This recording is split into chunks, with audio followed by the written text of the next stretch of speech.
Today's very interesting news about Ferrari ban Lewis Hamilton from talking about key issue. For more information, watch the video. We also have some equally interesting F1 news. So, stay tuned until the end to find out all. Welcome to DMAX F1 channel. Don't forget to subscribe and press the bell to get the latest information. Ferrari banned Lewis Hamilton from talking about key issue. The team forbade both the Brit and Charles Leclerc from discussing their reliability issues in Barcelona. Lewis Hamilton revealed Ferrari made the decision to ban he and Charles Leclerc from talking about a key issue they endured at the 2025 Spanish GP, as the team came crashing back to reality following their Monaco high.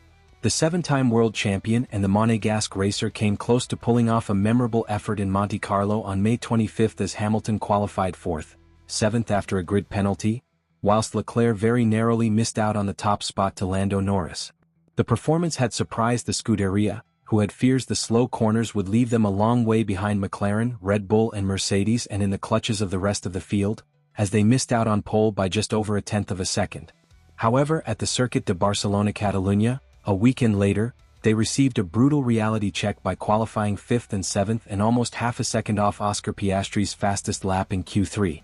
Then in the race, they lacked the pace to compete and were drastically dropped by the lead trio until a late safety car and 10-second time penalty for Max Verstappen after he saw red against George Russell allowed Leclerc to salvage a podium.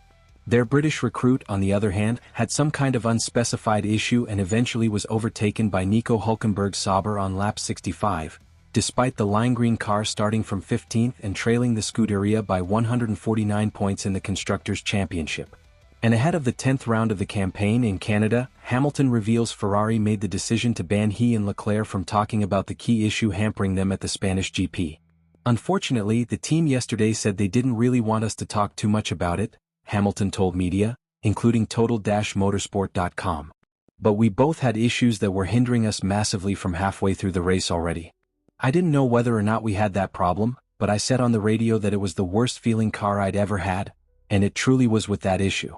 At the end of the race I was like, geez, I've never experienced something this bad for such a prolonged time through a race. It wasn't until after the TV interviews I got back to the engineers and we found out there was an issue. It was a bit of a relief to hear that because I didn't feel so terrible afterwards. Hamilton has an illustrious CV in the sport, with 105 Grand Prix wins, 104 pole positions, 202 podiums, 4,933.5 career points, 67 fastest laps and 7 crown jewels at the helm of his career with his Formula One titles. By far the most successful racer in the history of the sport, at least from a statistical perspective for those partial to Michael Schumacher and Ayrton Senna, it's unusual to see a season like 2025 from the Brit. He's currently 6th in the driver's standings with just 71 points to his name, without any podiums either. He has struggled to match the speed of Leclerc, although there is key context such as his age 40, moving to a new country and learning a brand new car and engine. Yet to see him so far off the pace is still a surprising image, despite his exceptional weekends in the Chinese and Miami sprint races, but he isn't losing his trademark confidence and mettle yet. I don't feel that I'm searching, Hamilton added. Of course, a good weekend is always a good thing, but I don't feel like I'm in desperate need of one. I think it looks a lot worse outside than it probably is on the inside. Even just coming from engineering now, how they set the car up compared to any other year that I've been here is completely different. And having discussions with engineers to change things. There's a certain way they like to work and it's, hold on a second, that doesn't actually make sense. Like, this is what I've done for the last 17-18 years here and it's worked in a lot of them.